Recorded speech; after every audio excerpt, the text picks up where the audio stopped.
now listening to Tough Tiger Talk Flash Report.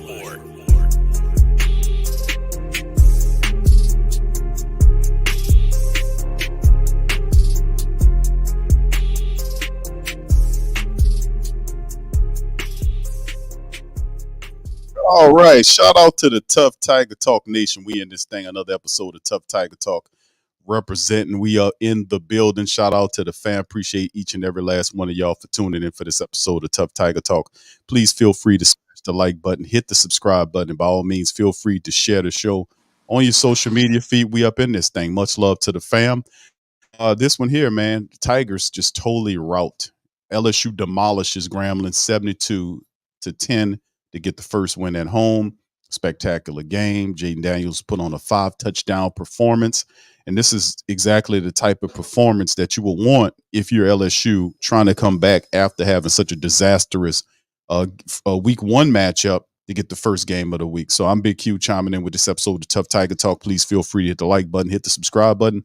By all means, feel free to share the show on your social media feed. We got Mozzi, my co-host in the building, the Tough Tiger Talk. We'll kind of go over this thing. Mozzi, how you doing today, sir? Are you there? Last week, I'll tell you that. Oh, there you go. Okay, you just popped in. All right, Mozzi, how you doing, bro? Okay, Mozzi, mic is going in and out, man. I can't hear you, brother. We're gonna get to working on that. Anyway, let's kind of look at this thing, man. LSU. This is the way, like we said, this is the way to respond. This is how you come back after what happened against Florida State. And of course, a lot of people had LSU actually beating Florida State in the first matchup. Unfortunately, that did not happen. And now we have to go into the second matchup with the blowout. And of course, we're looking ahead at Mississippi State after this. So we're going to go over the team statistics first. But by all means, let's listen to what a few things right here from Coach Kelly as during his post-game presser after Grambling's. We kicked that Grambling tail. Here go Coach Kelly.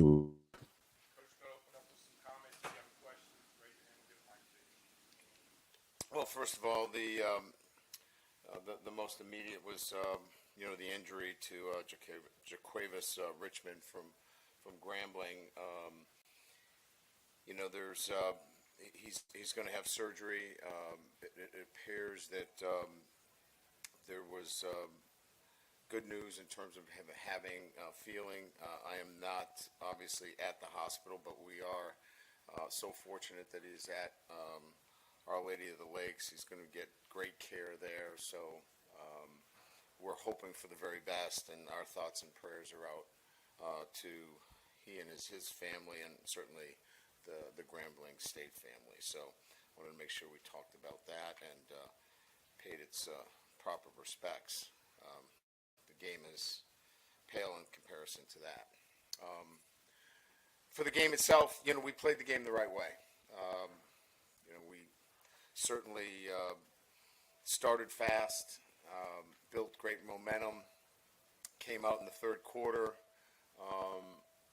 asserted our will in the third quarter, and then, finished it off, the right way. So pleased with, the way we play the game. Playing this game is, the game of football is hard, and winning's hard regardless of the competition and who you're playing. And Grambling wanted to win. They worked hard all week and practiced hard. They're well coached. I told Coach that. I think that they're a difficult team to defend. They showed that. They were very difficult early on until we had to make some adjustments, and thought we settled down. And then obviously we had 10 straight possessions with touchdowns with no punts, and that's a pretty effective and efficient way of doing things in week two.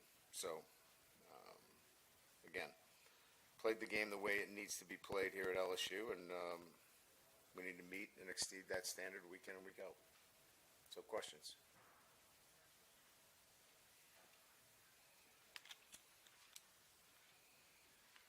All right, the first three defensive drives where Grambling was able to move the ball, and there was some big plays. What do you think was maybe going on with y'all defensively in those? And what did you do to address it the rest of the game? Well, twice we were in dime personnel, and they ran the ball. So, you're looking to take away some things in the passing game, and you're vulnerable in the run game. got out of dime and went into our Buffalo package, which was 4 D linemen, and that took care of that situation. Just noticed that Mason Taylor went out early in the first half. Just where Ankle sprain. Okay. Yeah. Thank you. Yeah, Logan Diggs getting the start, and I guess how effective he was very effective. Let's talk about his game, please. Yeah, we knew what we were getting with Logan, and he played for me at Notre Dame, and I knew what we were going to get from him. It just mattered getting him healthy. We weren't going to play him unless he felt really good, and he felt good, and he had a good week of practice. And look, you got to prepare the right way. He prepared the right way, and he was ready to play. And I think we saw the kind of back that is going to help us. And I thought Caleb brought a toughness and physicality to our running game as well. And we get John Emery back next week. We think we've added to that position where we should have a real effective running game. I feel like you talked a lot about energy and effort last week, and on special teams, at least tonight. Yeah. Womack was unbelievable. It seemed like really you guys kind of stepped it up in that regard. Yeah, I think the effort there, the enthusiasm. I think Coach Diaco's done a really good job with the group. I think they enjoy, being part of those units. Tonight was an interesting thing. We had to change some numbers around and be careful that we didn't have duplicate numbers. But it's still about a want to and a desire to play on special teams, and I think our guys have really grasped that, and they want to be part of it. And the kickers are really good. We didn't use Jay tonight, which is a great thing, but I thought Diver probably had one of his most complete games. We asked him to do some things tonight that were a little bit different, and I thought he was on the task. Okay. Y'all were able to shuffle in a lot of guys on the offensive line. How valuable was that with SEC coming up and nailing down the rotation? Yeah, I don't know. You're always trying to, get some guys work. The key one for us tonight was Zalance Hurd at right tackle. He went in the second series. That's what we were really focused on, and getting that evaluation. So I'll look at the tape. It's hard for me to really give you a real evaluation of that until we watch it. But we know the other rotation pieces there. It'll be interesting to see how DJ fared. DJ Chester, true freshman at center as well. So it'll be interesting film to watch. But the big one for us will be Hurd at the right tackle position. Right here, Coach. You talked about competitive edge a lot this week. I know the score reflects a good result, but kind of immediate reaction. Do you feel good about where your guys' minds were? Kind of that attention to detail that you wanted to improve on last week? Yeah, I was.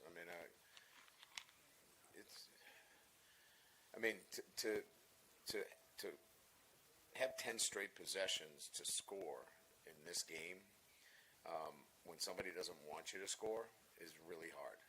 You have to execute at a very, very high level. That doesn't happen very often.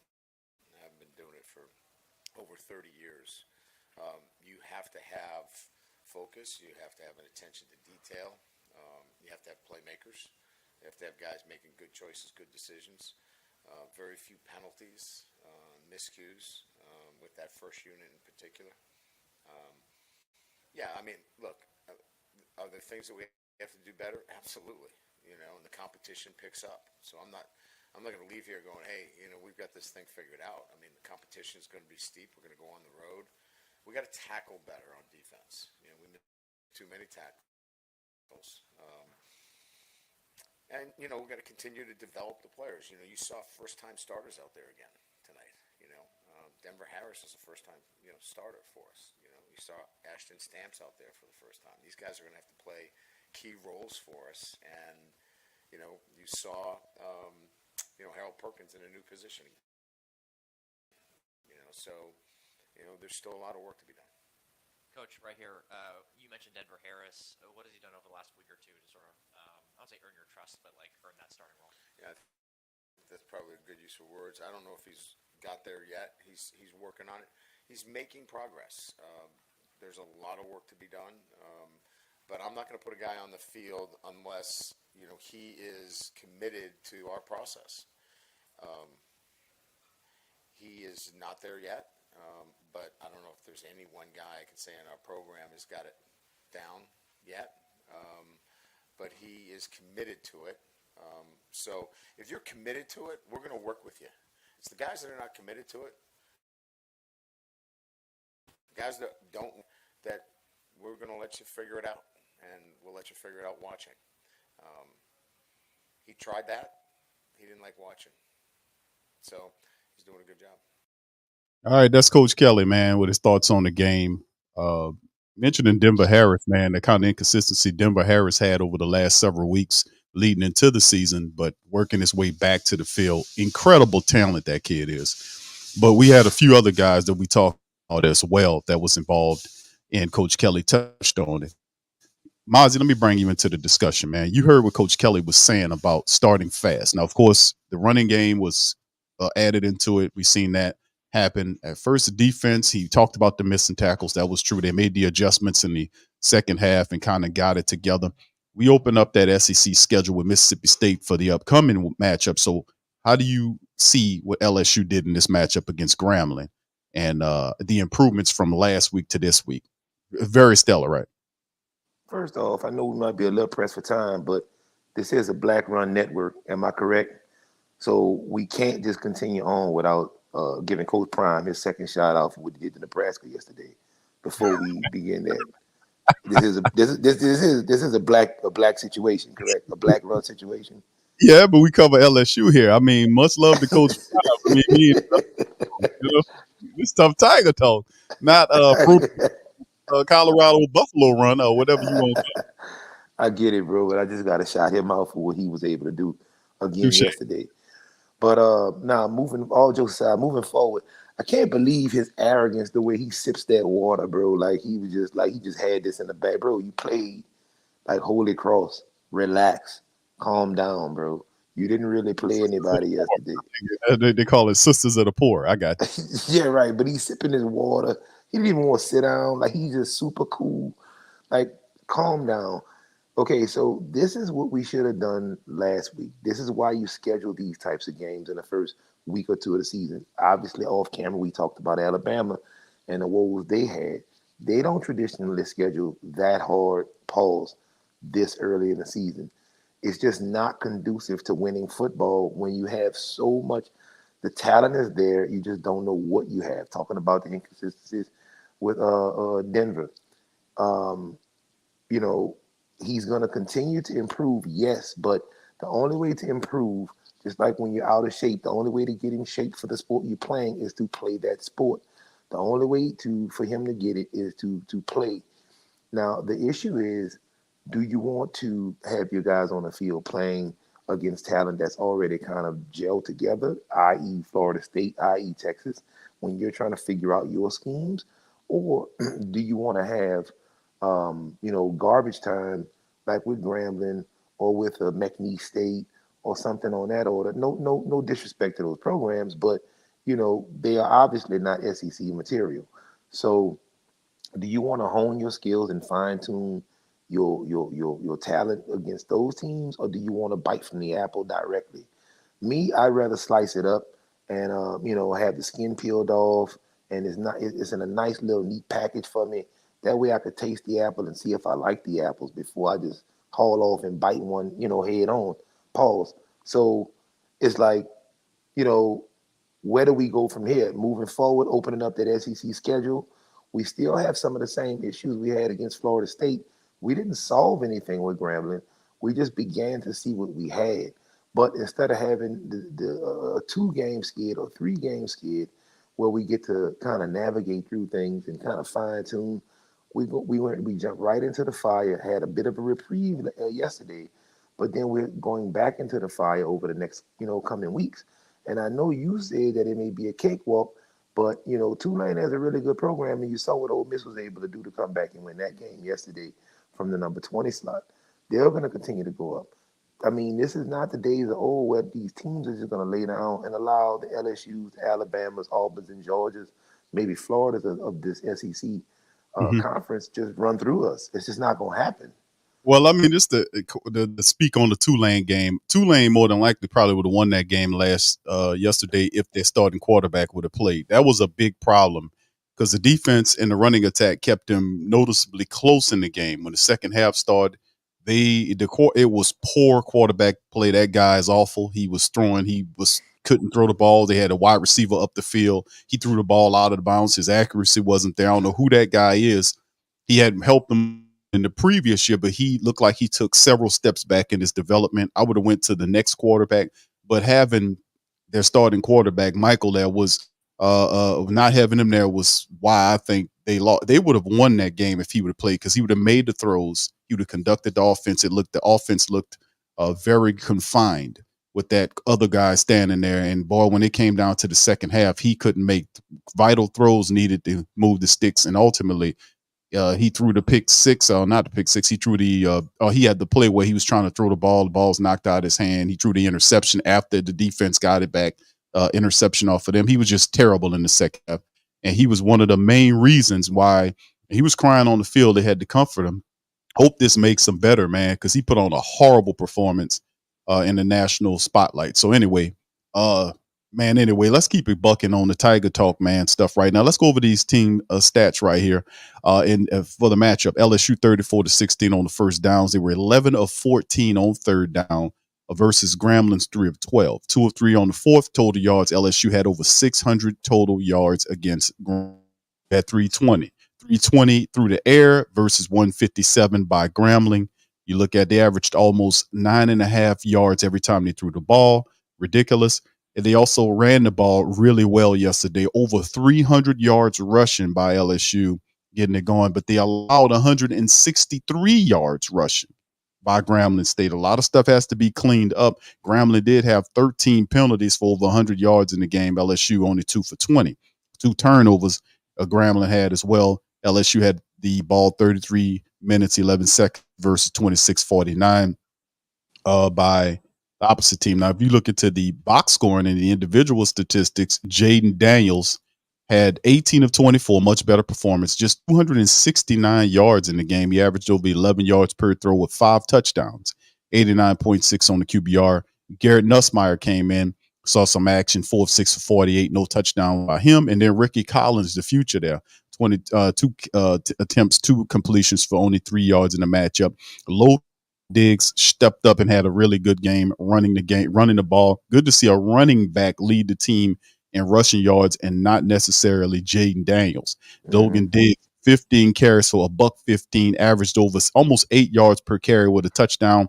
Caleb Jackson, 11 for 62 yards, averaged over 5 yards running the ball with 2 rushing touchdowns. Josh Williams, 6 carries for 43 yards for 7.2 on the average. So a lot. Noah Kane got involved. He had a touchdown, 7 carries for 33 yards. He averaged almost 5 yards per rush. So we had 7 backs that had more yardage than Jaden Daniels, who had 5 scrambles for 29 yards, almost 6 yards. So it was a positive when a running game is like that, and that's the recipe. Top receivers for the squad, 5 catches for 87 yards, and the score for Malik Neighbors. Brian Thomas had 6 catches for 78 for 2 touchdowns.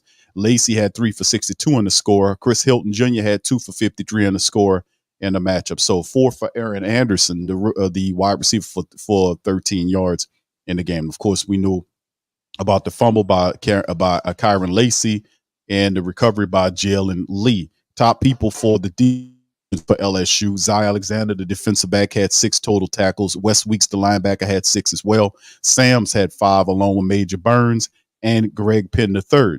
In sacks, not too many sacks. I was surprised when they had 1 sack in this matchup. 1 sack, and that was by Jordan Jefferson, interior defensive lineman. Thought they would be able to get them a lot more than that. So, I mean, we got to clean up a few things. Penn had an interception in the matchup as well. So, with that being said, let's get into the breakdown. Mozzi, let's talk about it. They did allow 100-plus yards rushing on the ground with Grambling, but they dominated them everywhere. Had 10 straight possessions of scoring. That was ridiculous in the matchup, too. So what do you think about the team stats? I think the team stats are definitely an improvement over last week, and I just don't know how you dominate a team any more than they dominated Grambling. But yes, I am okay. Let me say this again for the people in the back. This is the SEC. They make their bread and butter off running the ball in the trenches. We saw how our offensive line got completely dominated last week against Florida State's defensive line. We saw the breakdown. We saw how difficult it was for us to get anything going on the ground on our end. And we did give up significant yardage last week and this week. So I guess moving forward, what I'm asking is, what do we need to do to kind of right the ship on that defensive front to where we can hold teams? Grambling's putting 100 points up. What do you think Mississippi State and Ole Miss is going to do? Not to mention the Auburn's and the Alabamas of the SEC. So we got to kind of right the ship, and we still got to fine tune a few things. But overall, I'm happy with the performance. I think it's a performance that they definitely needed. But I do hope that they don't take a real arrogant approach to it, and decide that since we beat this team 72-10, we got our swagger back, and we've arrived, because they're gonna get punched in the mouth week after week if they go in with that attitude. But yes, our defensive front definitely needs to figure that out before next week and this gauntlet run that we're about to go through. But all in all, I give yesterday's performance, outside of the yardage that they gave up, I give that performance an A-. All right, that's cool, man. That's I'll take it, man. That's more positive. Like you build on what you did the first week, ugly week. Second week, you thwart or just route an opponent that you were expecting to route. If it didn't happen any other way, the Tiger Nation would not be happy about this. So you have a letdown, then you have just a blowout win, and now you gear up for Mississippi State. But listen to Coach Kelly. His first week there, he said, "Now, and it's going to stick to me until I see them perform maybe on a high level against tougher opponents, like you mentioned when we start into SEC schedule coming up." So he said that in the first week he was like, "I thought we were better than I thought we were better than this. Obviously, I was wrong." And he had Jaden Daniels sitting to him at the press conference. Daniels kind of was looking ahead, then he kind of looked toward him when he said that, because a lot of what he was saying, he was speaking to the team, but he was speaking toward Jaden Daniels, who had have a good performance in week one.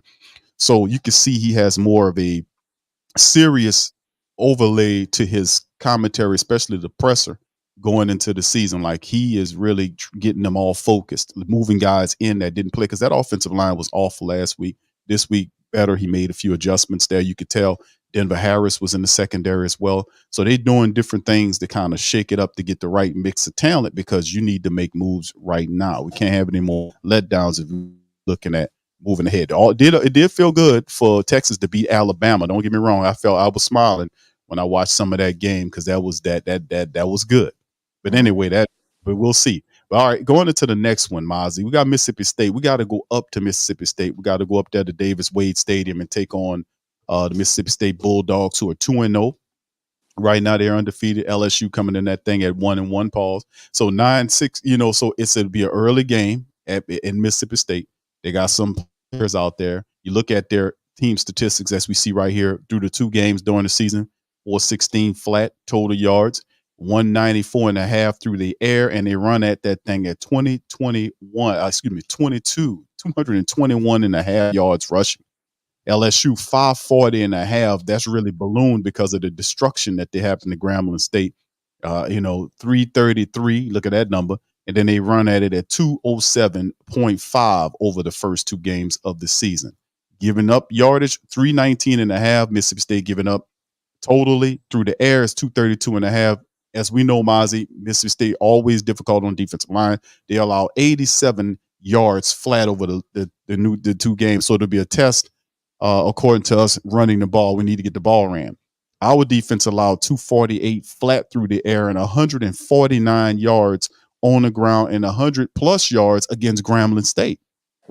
We got to stop a lot of that as we get going. Now, Will Rogers is the guy that a lot of people keep talking about from Mississippi State. They got him on some lists here, but for his starts right now, the couple of starts he had, 33 of 46 for 389 and 5 touchdowns. At this point, Jaden Daniels, 40 of 61 for 615, 6 touchdowns, 1 pick.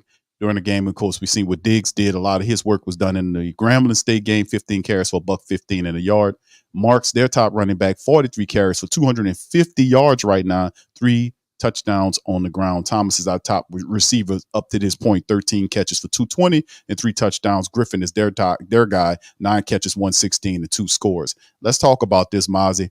They giving LSU a big advantage here. The matchup predictor has the LSU almost 68% versus 32.3 by Mississippi State, man. This is the first matchup. We're going up there to their building. What we need to do in Starkville to get the Vic. Well, it's going to have to start with Jaden Daniels because I'm going to tell you now, you're not just going up there and run the ball on these people and have to, in the traditional format where we're going to get the passing game going through the running game. This is going to have to be done in reverse. We're going to have to use the passing game in order to open up the running game. So this is definitely going to have to be a Jaden Daniels special where he's going to have to come out. He's going to have to be very accurate and precise and decisive on where he wants to go with the ball. That defensive line is fairly aggressive. They're going to send the pressure. So he can't hold on to the ball. He can't do these ridiculous read option calls where he takes forever and kind of runs around and smiles and just, ultimately either forces a really bad throw or, even worse, a turnover because that can kill us. That's on the offensive side of the ball. You're going to have to come out. You're going to have to make some plays down the field. I don't think you're going to be able to dink and dunk, although I think that the dink and dunking will save us in short yardage because they'll serve as long handoffs. And we're going to have to rely on our receivers to get the ball upfield so that we can get in position. And then we're going to have to take every point that we get. So these ridiculous, fourth down from the 3 and fourth down from the 2. I understand how tantalizing it is. And I understand that you feel as though 2 yards is only 6 feet. We should be able to do that because our guy has a running start. That sounds good on paper, but that's not the reality of what's going on here. So we got to capitalize on mistakes. We've got to capitalize on every point opportunity we have, even if it is field goals. And we're going to have to get that passing game going early and so to set the running game up late so we can put the game away and we can control the game when it counts, especially if we build a lead and we're nursing on it. So from the offensive standpoint, that's what we're going to have to do. From the defensive standpoint, we're going to have to fix whatever we got going on with the run, and we're going to have to apply a lot of pressure in order to kind of help our secondary guys who we know can get exposed at any given play. We're going to kind of have to help those guys come into their own. And the best way to help those guys gain confidence and learn the system is to put pressure on the quarterback up front so that the quarterback is forced into either bad throws or bad situations. That makes life for the defensive backs in that secondary a lot easier.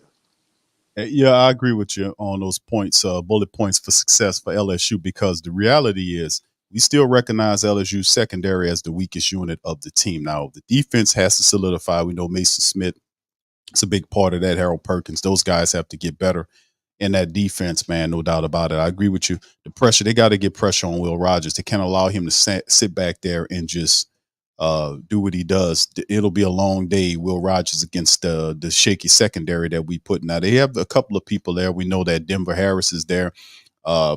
This guy is going to be a good help for us this year. You just got to get in line. And like Coach Kelly alluded to in the press conference we played earlier in the show, that he's a person, or him and several other players that they playing. He mentions Lance and a few other guys that, they don't totally have his trust. And I think that'll happen over time because he's still figuring them out.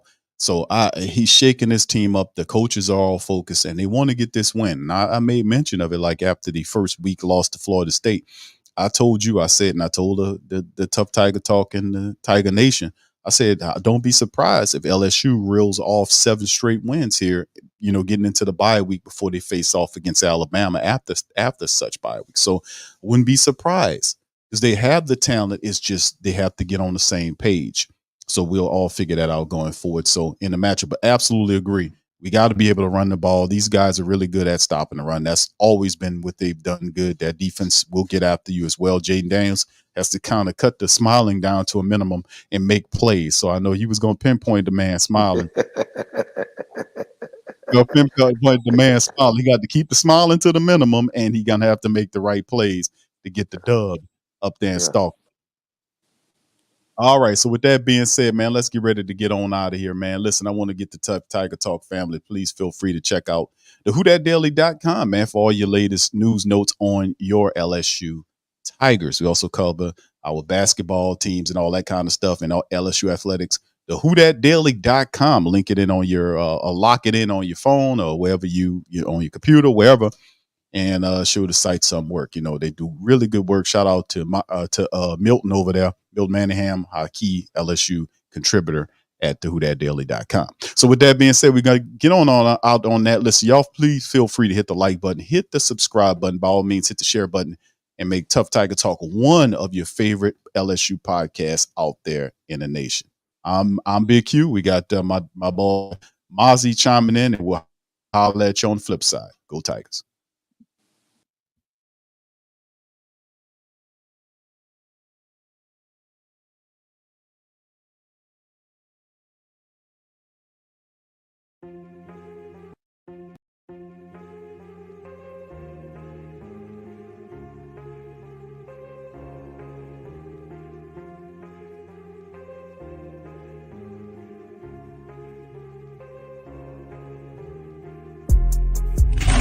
Subscribe to the Tough Tiger Talk channel and stay up to date for all things LSU